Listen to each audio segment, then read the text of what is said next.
झुकता तो वही है जिसमें जान है, वरना अकड़ना तो मुर्दे की भी पहचान है। सभी के लिए राधे राधे, जय श्री कृष्ण। आप देख रहे हैं एस्ट्रोलॉजर पंडित ब्रजेश कौशिक और मैं ज्योतिष आचार्य पंडित ब्रजेश आप सभी दर्शकों का आपके अपने इस प्लेटफॉर्म पर तहे दिल से हार्दिक अभिनंदन स्वागत करता हूं। प्रिय दर्शकों, जैसा कि आपने थंबनेल में देखा, वृश्चिक राशि के लिए 3 महीने में बहुत बड़ा चमत्कार होने वाला है। सच में वास्तविकता है ये। हमारे बहुत सारे दर्शक ऐसा पूछते हैं कि गुरुजी ऐसा क्यों होता है कि कभी हमारे पास घटनाएं घटित होती हैं, कभी हम अच्छे कर्म कर रहे हों फिर भी दुर्घटनाएं, स्थिति, समस्याओं की स्थिति बन जाती है और कभी कभी अकस्मात हमारे काम बन जाते हैं। तो प्रिय दर्शकों, मैं आपको स्पष्टतः कहता हूं, नवग्रह की स्थिति कैसी है, नवग्रह कितना सक्षम प्रभाव देने में, आपको सकारात्मक प्रभाव देने में सक्षम है, इन सभी महत्वपूर्ण तथ्यों पर विचार कीजिए, तभी आप उन सारी चीजों को जान सकते हैं। वैसे वृश्चिक राशि के लिए मैं अपने इष्ट से यही प्रार्थना करूंगा कि आपके जीवन में अच्छाइयां हो और ये 3 महीने अच्छे परिणाम लेकर के आए। फिर उसके बाद मैं बात करूंगा व्यवसाय, करियर, लाइफ, लव रिलेशन, कारोबार, आर्थिक स्थिति कैसी रहेगी इन 3 महीनों में। आज की यह राशि जन्म राशि चंद्र राशि पर आधारित है। हमारे जितने भी नए दर्शक हैं उनके लिए यह महत्वपूर्ण सूचना है। अंत तक वीडियो देखें, अंत में कुछ अचूक उपाय भी मैं आपको बताऊंगा। आप वीडियो को स्किप ना करें, क्योंकि स्किप करने के बाद आपसे बहुत सारे तथ्य, बहुत सारे फैक्ट्स छूट भी सकते हैं। अब मैं शुरू करता हूं कि इस प्रकार के ग्रह की स्थिति है तो आपको किस प्रकार का फल देने में सक्षम होंगे। प्रिय दर्शकों, वृश्चिक राशि के राशि स्वामी मंगल बनते हैं। मंगल की स्थिति अगर अक्टूबर में देखी जाए, मंगल की स्थिति आपके 8th हाउस में है, फिर उसके बाद 9th हाउस में आएंगे। मंगल आपको अष्टम भाव में इतना अच्छा परिणाम देने में सक्षम नहीं होंगे, लेकिन जैसे ही 9th हाउस में आएंगे, नवंबर में 9th हाउस में रहेंगे, 9th हाउस में होने के साथ साथ मंगल आपको भाग्य में उन्नति लेकर के आएंगे, आध्यात्मिक रुचि बढ़ाएंगे। इसी के साथ आप कहीं मांगलिक उत्सवों में, महोत्सवों में या फिर किसी ऐसे पर्व पर जो मंगल कार्यकारी पर्व है उसमें आप शामिल होना चाहते हैं, तो वहां आपके ऊपर मंगल की पूर्ण कृपा होगी और आपके कार्य बनेंगे, आपके कार्यों में समस्याएं खत्म होंगी और सफलता हासिल होगी। अब प्रिय दर्शकों, मैं बात करता हूं शनि देव की। शनि देव आपकी राशि से स्थित देखा जाए तो आपके 4th हाउस में है। बहुत समय से आपके ऊपर शनि की ढैया चलती आ रही है। शनि की ढैया जब चलती है तो आपके ऋण, रोग, शत्रु, आपके बहुत सारे कार्यों में व्यवधान होना, आपका अत्यधिक खर्चा होना, शारीरिक कष्ट होना, ग्रह कलेश होना या फिर कोई कार्य बनते बनते बिगड़ जाना, उसमें समस्या उत्पन्न हो जाना, ये बहुत सारे कारण आपके लिए शनि देव ने रखे। और इस समय शनि वक्र गति में है। प्रिय दर्शकों, जब शनि वक्र गति में है तो आपको 3rd हाउस का फल देने में भी सक्षम होंगे।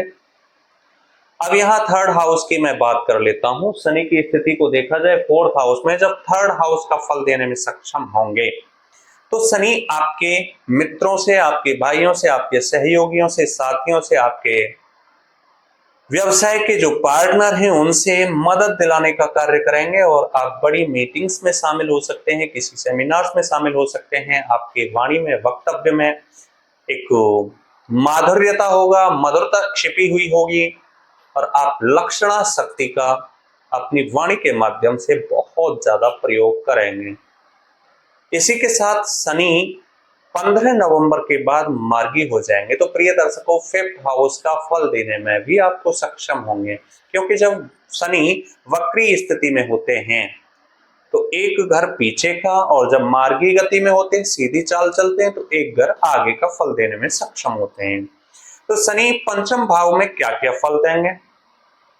शनि आपके स्टडी के क्षेत्र में, आप एजुकेशन ले रहे हैं, किसी एंट्रेंस एग्जाम की तैयारी कर रहे हैं, आप गवर्नमेंट सेक्टर में हैं, गवर्नमेंट सेक्टर की आप तैयारी कर रहे हैं, या फिर कंपटीशन लेवल के एग्जाम में आप शामिल होना चाहते हैं, आप एमएनसी में वर्किंग हैं, लोहा इस्पात खनिज पेट्रोलियम पदार्थ इत्यादि से जुड़ा हुआ कोई कार्य करते हैं, आप जमीन क्रय करना चाहते हैं, विक्रय करना चाहते हैं, वाहन मकान भूमि इत्यादि खरीदना चाहते हैं। प्रिय दर्शकों, यहाँ मुझे स्पष्टतः दिखाई दे रहा है कि जब शनि मार्गी की स्थिति में होंगे, पंचम भाव का फल लेने में आपको सक्षम होंगे, तो ये सभी कार्यों में आपकी उन्नति देखी जाएगी, सभी कार्यों में सुधार देखे जाएंगे, आपके कार्यों में सफलता देखी जाएगी। अब मैं बात करता हूं, अगला ग्रह है प्रिय दर्शकों आपके राहु देव। राहु की स्थिति देखी जाए तो पंचम भाव में है। यहां आपके बड़े निर्णय इस समय में सही लेना सही नहीं है, बड़े निर्णय ना लें, क्योंकि मन को भ्रमित करेंगे राहु आपके। छाया ग्रह हैं, पंचम भाव में स्थित हैं। होगा क्या, आपने निर्णय लिया, कुछ समय बाद आपका खुद का यानी स्वयं का निर्णय चेंज हो जाएगा कि अब मुझे ये कार्य नहीं करना चाहिए, मुझे यहाँ नहीं जाना चाहिए, मुझे इस यात्रा में शामिल नहीं होना चाहिए, मुझे ये कार्य करना चाहिए। यानी शनि आपको मार्ग भ्रमित करने का कार्य करेंगे, आपके स्थिति को सुधार करके रखेंगे, और राहु शनिवत फल भी देने में आपको सक्षम होंगे, चतुर्थ भाव का फल भी आपको देंगे, सुख भी देंगे। वैसे देखा जाए तो शनि के नक्षत्र उत्तरा भाद्रपद नक्षत्र में राहु जब रहेंगे तो आपके विदेश से लाभ दिलाने का कार्य करेंगे। अब प्रिय दर्शकों, मैं बात करता हूं देवगुरु बृहस्पति की। विद्या बुद्धि यश पराक्रम बल प्रदान करने वाले देवगुरु बृहस्पति की स्थिति किस प्रकार की बनी हुई है? अगर मैं बात करूं देवगुरु बृहस्पति की, तो प्रिय दर्शकों देवगुरु बृहस्पति की, तो देवगुरु बृहस्पति आपके सप्तम भाव में है, 7th हाउस में है। 7th हाउस वैवाहिक जीवन का घर कहलाता है। अब यहाँ स्थिति देखी जाए तो वैवाहिक जीवन खुशहाल रहेगा, सुखी रहेगा, और कुछ सुख समाचार मिलने वाले हैं आपको। संतान पक्ष से योग बने हुए हों, चाहे आपके लाइफ पार्टनर के जॉब के योग बने हुए हों, यानी आपको उनकी तरफ से कुछ न कुछ सुख समाचार तो इन 3 महीनों में मिलेगा ही मिलेगा। यही देवगुरु बृहस्पति आपको बुद्धि विद्या यश प्रदान करेंगे, और आपके अंदर आत्मविश्वास भरपूर होगा।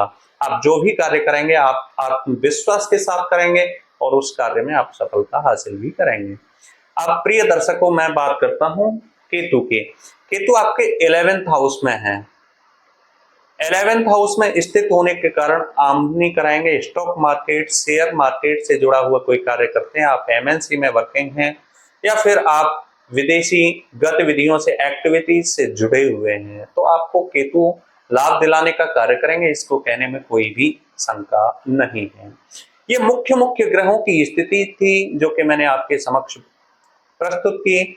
अब मैं अंत में आपको अचूक उपाय बताता हूं, कौन कौन से उपाय आपको फॉलो करने चाहिए। प्रतिदिन आपको मंगल का बीज मंत्र ओम क्राम क्रीम क्रोम सह भौमाय नमः, विष्णु सहस्त्र नाम का पाठ, उगते हुए सूर्य नारायण को अर्घ, हनुमान चालीसा का पाठ प्रतिदिन के नियम में आपको जोड़ना चाहिए, अवश्य करना चाहिए, जिससे आपको सकारात्मक परिणाम मिल सके। जो मेरे पास जानकारी थी, विशेष तथ्य थे, जो फैक्ट्स थे, आपके समक्ष रखे मैंने। अब अगर आपको वीडियो अच्छी लगी हो तो प्रिय दर्शकों चैनल को सब्सक्राइब कर लें, बेल आइकन प्रेस कर लें, जिससे आगे भी इसी प्रकार की वीडियो आप तक सबसे पहले पहुंच सके। मिलते हैं नेक्स्ट वीडियो में, तब तक आप सभी से इजाजत चाहूंगा। आप सभी के लिए राधे राधे, जय श्री कृष्णा, जय माता दी प्रिय दर्शक।